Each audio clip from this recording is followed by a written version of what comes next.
Good evening and welcome to today's edition of this Prime Bulletin. As we begin, let's get the highlights.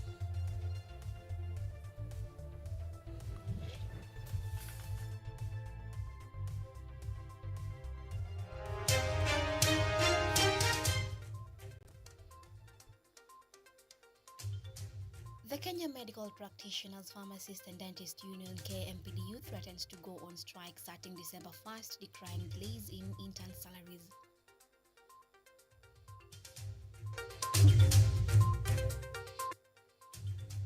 ODM party holds grassroots elections across all 47 counties with most stations opening at 10 a.m. as stipulated.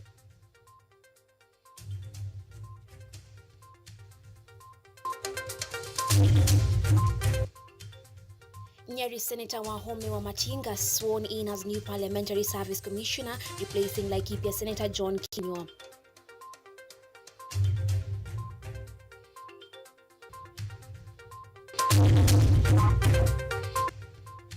And Kenyatta University joins in the 16 days of activism against gender-based violence as inclusion of the male's agenda takes stage.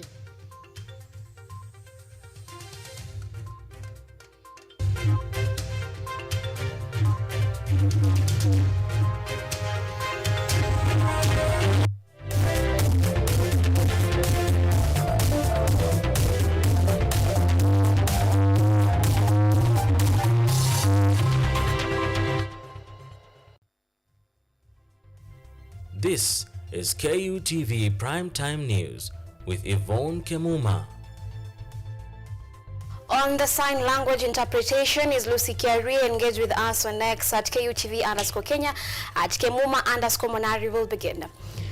The Kenya Medical Practitioners, Pharmacists and Dentist Union KMPDU has threatened to go on strike starting December 1st this year over challenges facing interns, doctors, including delayed salary payments. Speaking during a press briefing earlier today, KMPDU Secretary General Davji Atela urged intern doctors to stay at home immediately, citing the delay in their salaries, which has now reached 4 months. Be unable to pay the interns. Why do I say so? Because healthcare workers cost around 80 billion shillings in this country. Interns account for 30% of that work. So if you have to pay interns like everybody else, they're earning around 26 billion cumulatively. Yet what we're asking for is 3.8 billion only. So do the math. It's even cheaper to pay them what's right. But we have to lose interns in their numbers. We'll be talking about 7 of them if the other 5 were never rescued. Then we are going to give now notice for the nationwide strike of all the doctors. We have the SDC or Special Delegate Conference, which then will determine whether we're going for 7 days or 14 days, or at most 21 days. But I believe because of the urgency of the matter and the frustrations that there is with the doctors across the entire country, we may not go beyond 14 days. And that means next week we'll issue the notice openly at Safari Park. The Orange Democratic Movement ODM party has reported that its nationwide grassroots elections that took place today from 10 a.m. to 2 p.m. was largely successful across the country, except for isolated places where some individuals were accused of interference and slow pace in few parts of the country due to heavy rains. The party has vowed to take action against perpetrators of violence regardless of society. ODM's National Elections Coordination Committee this evening announced that results are being uploaded into the election portal by the respective presiding officers, with the committee announcing that it shall give a comprehensive media coverage tomorrow Tuesday at 11 a.m.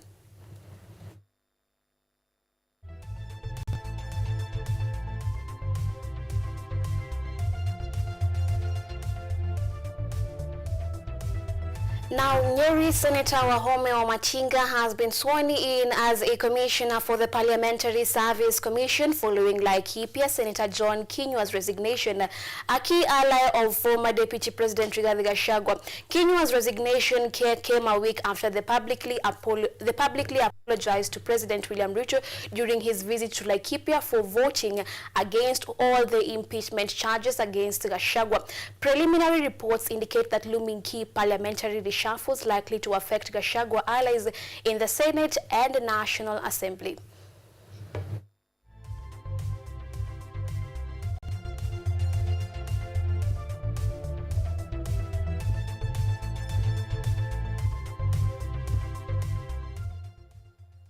President William Ruto has been urged by Kilifi County officials to fulfill a 2-year-old promise he gave to Watamu residents in 2022. President Ruto back then promised to tarmac the 17-kilometer Gede Forest by Dabaso Turtle Bay Road in Kilifi County by June 2023. However, the residents say that the road remains rough and dusty. During a visit to Kilifi in November 2022, while attending the burial of Kilifi North MP Owen Baya's father, President William Ruto told area residents that his administration would complete the tarmacking of the 17-kilometer Gede Forest, Dabaso, Turtle Bay Road by June 2023, a promise not yet fulfilled, thereby negatively impacting Dabaso and Watamu's economy.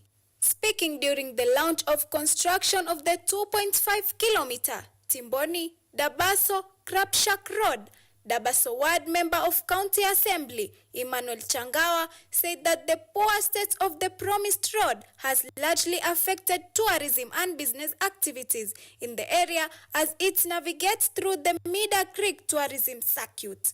The MCA further called on MP Owen Baya to push for funding in the National Assembly to ensure the road's construction. Taka niseme ya kwamba ni miaka miwili imepita, haya hatujayaona. Tafadhali likumbuke hili ili weke, na usipofanya utakapochelewa, gavana wetu Mngaro yuko, tutaibeba kama county government, tutaifanya. Kilifi Governor Gideon Mungaro threatened to take over the road construction project if the national government fails to act, stating that the people of Dabaso and Watamu will not wait indefinitely for the promise to be kept. Ya barabara ya forest kwenda mpaka Turtle Bay tuliongea na Owen na rais, na alisema anatafuta pesa, kwa hivyo bado tutamkumbusha. Na kama tulivyosema, ikishindikana kama serikali kuu itakuwa ina pesa, sio yeye tutajibambanya, lakini rais aliweka na ameahidi atafanya. Kwa hivyo tutamkumbusha ili ifanywe kuanzia Turtle Bay Kitsapu mpaka Turtle Bay.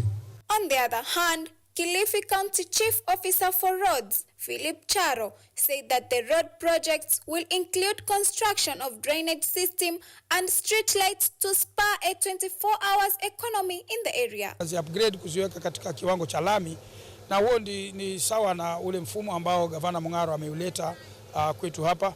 Tungetaka ikiwezekana tupunguze sana mambo yale ya maram upande huu, yawe labda kule barabara za kule ndani sana, lakini huku kote mijini kulingana na program zake ni kwamba tunataka kubadilisha kabro na lami sana. So mtaona kule tumefanya kilomita 3, tumeanzisha kilomita 3 za kutoka pale Kizingo kuelekea Mbaraka Chembe. Sasa hapa tunafanya kilomita 2.5 ambazo zote hizo zitawekwa lami katika muda huu. The developments from Watamu comes just after the Kenyan Conference of Catholic Bishops called out President Ruto's administration for what they termed as unfulfilled promises and misplaced priorities. Rukia Hussein, KUTV. Well, many thanks, Rukia Hussein, for that report. Now we'll take a short break here on KUTV's News at 9, and then I'll be back with more.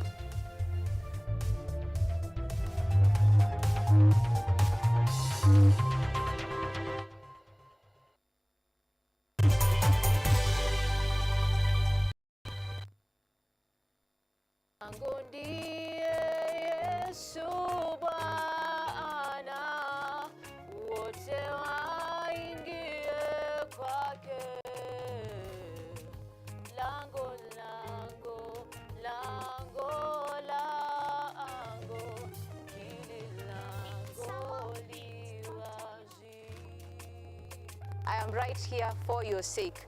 Now, today we are going to talk about the beginning of a fall. But not just a fall, it is a fall never to recover. If you spend your time sleeping, na tumesema while you are drunk, your senses are sleeping. Bwana Yesu asifiwe. How are you doing today? I'm well in the Lord. I hope you are well in the Lord. First of all, I'd like to thank our Father in heaven. They say broken things can't be fixed, right? But that's a lie. Genesis chapter 3 verses 8. That evening they heard the Lord God walking in the garden, and they hid from him among the trees. But the Lord God called to the man, "Where are you? For God so loved the world that he gave his only begotten Son, that whomever believes in him should not perish, but have everlasting life." Catch me right here only on KUTV every single Sunday.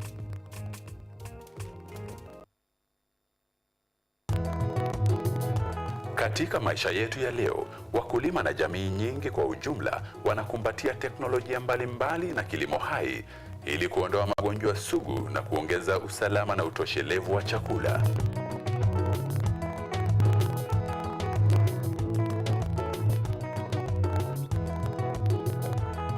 Mbolea asili imepunguza asidi kwenye udongo na kuongeza mavuno chungu nzima.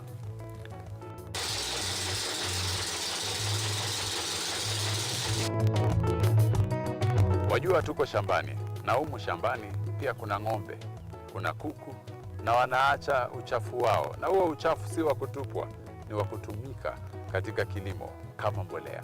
Kwa sababu mimea hii imekuwa kutumia mbolea ya hawa wanyama.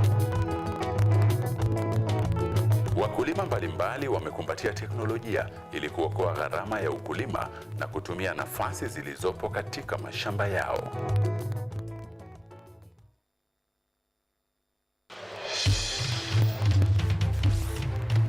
Tunachimba hadi mizizi kukuletea yanayojiri. So mimi naomba tu serikali yetu ya Mungu, jibarikiwe na Mungu, iweze kuteremsha bei ya mafuta. Yanayokukumba tuna maizi, tunakutetea sisiri. Kwa kweli ni speciali tukikupambia makala ya mwanamke mwake. Utasema hupendi mizizi ya habari. Nami Caroline.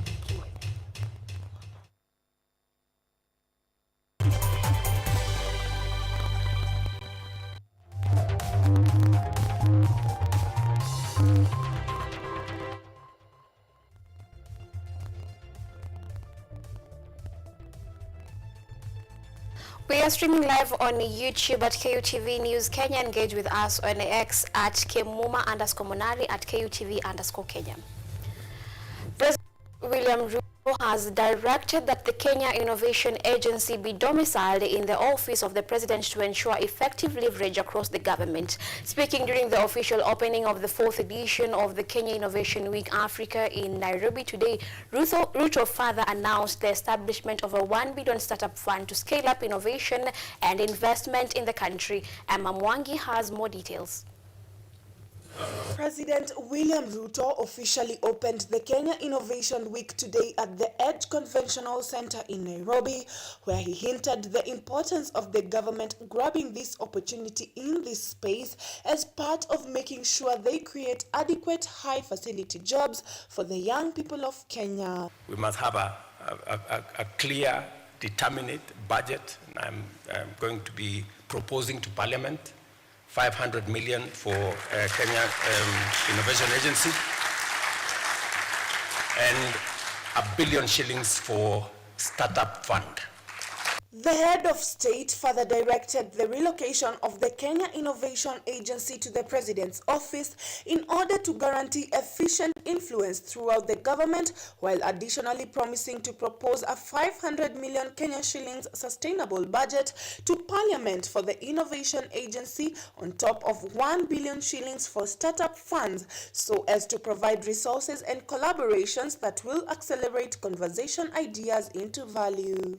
It becomes necessary that this agency moves to a central place where we can harness all these opportunities and assist in creating the momentum for job creation. The event also saw President Ruto emphasize the importance of harnessing university education into a system that allows government innovate and scale up the student ideas by taking them to the next level. Because I have also seen how this can also assist us in dealing with the challenge of unemployment. Kenyatta University, led by its acting Vice-Chancellor Professor Washeke Wanjohi, was among the key innovators that showcased some of the country's finest innovations that have provided life-changing solutions. Breaking innovation, Russia's democratic crisis is deepening, with the nation projected to lose up to half of its population by the end of this century. In response, Moscow is stepping up its war on Western-style liberal influence with a law that fines anyone who promotes a childless lifestyle. Having children in Russia or not having them is still a personal choice, but promoting a child-free lifestyle publicly is now banned. The Russian parliament, the Duma, approved legislation in November imposing fines on those who, according to the new law, advance, quote, propaganda of conscious refusal to bear children. The measure is the work of legislators who accuse the West of spreading a liberal ideology that is influencing young Russian couples to avoid having kids. This is certainly an element of a large hybrid war waged against our country, along with propaganda of drugs, pedophilia, propaganda of gender change, untraditional sexual relations, propaganda of suicide. The government has not named specific individuals or organizations it is targeting, but the few human rights associations still working inside Russia see the law as an instrument of repression. There's less and less public space for different points of view to be expressed. These measures are just to prohibit talking about the problems of motherhood. Activists who have had to flee Russia for opposing the Kremlin's invasion of Ukraine blame the war for what they see as a draconian measure to smash the debate over birth control. Now, a woman can be fined if she says she doesn't want to give birth to children in this economy, in this situation, when there is war, if she says publicly that she doesn't think it's safe to have children now. United Nations projections say falling birth rates and an aging population mean Russia, which now has about 144 million people, may have half that number by the end of this century. The Russian leadership sees this as a catastrophic scenario for a nation with the largest territory in the world. For Ricardo Marquina, Elizabeth Chernev, via. Now let's take another short break. I'll be back with more news. Don't go anywhere.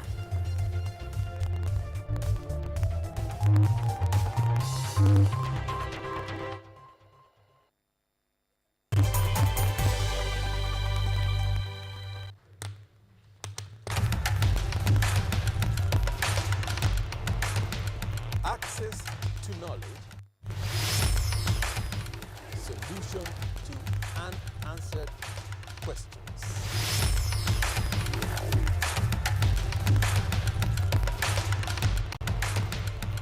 Guidelines to pursuing your rights and repossessing your property, intellectual or material. This and more only on Law Matters.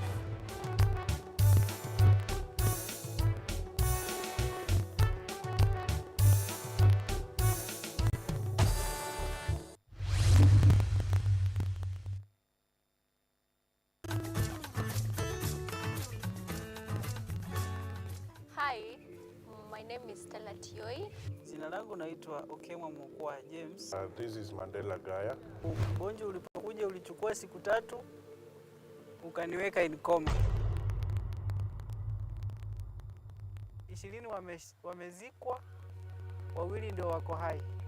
I don't even know how it feels to see. I feel like I cannot express myself well the way somebody who can walk can actually express themselves. Ilichukua muda mwingi mrefu tena mpana ili kuikubali kwamba mimi siwezi tembea tena. I've come to actually accept myself. Ukijaribu kumsimamisha mtu mwambie tafadhali nionyeshe njia. They find it quite strange talking to you. We should just make schools integrated. Inclusive setups. By providing the right facilities.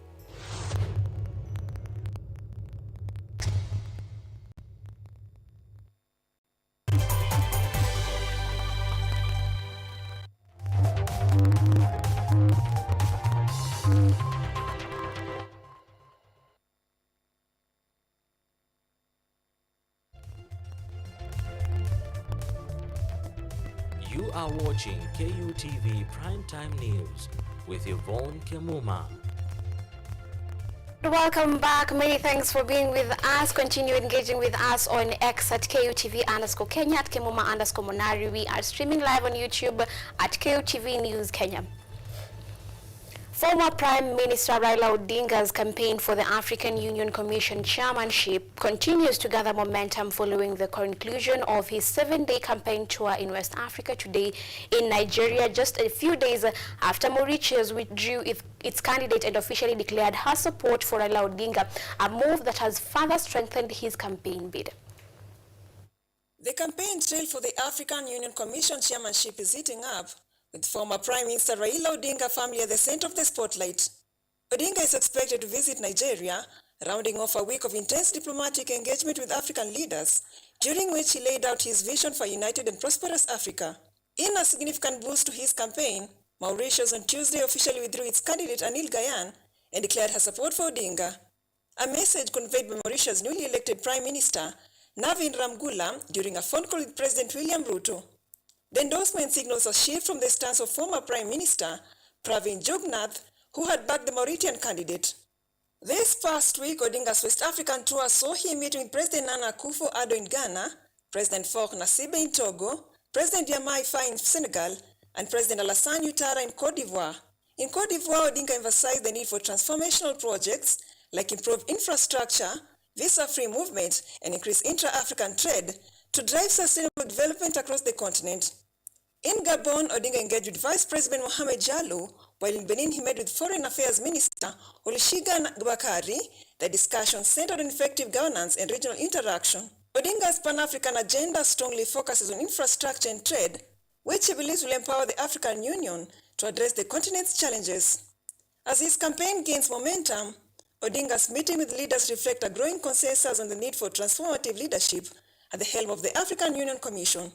Brenda Nyongesa, KUTV.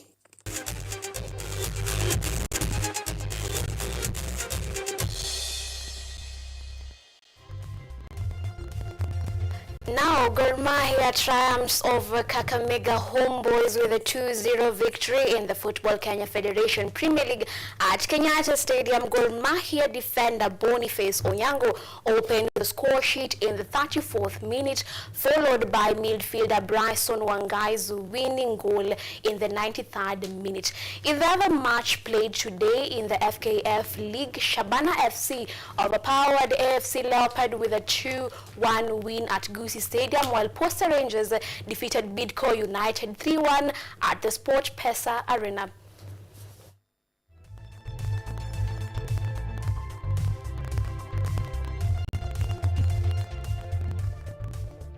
Ruthless Arsenal ran riot over Sporting 5-1 in the UEFA Championship as the Estadio Jose Alvalade Stadium.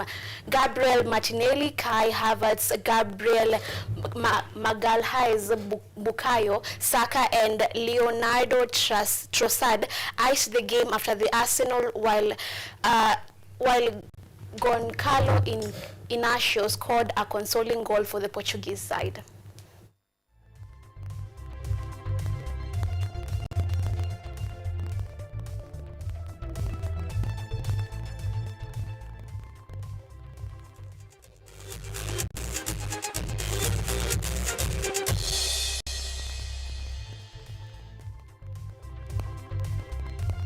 Well, many thanks for being with us tonight on KUTV's News at 9. My name is Yvonne Kemuma. On the sign language interpretation was Lucy Kiarie. Now, on behalf of myself and the other crew behind this particular production, have a blessed night. See you next time.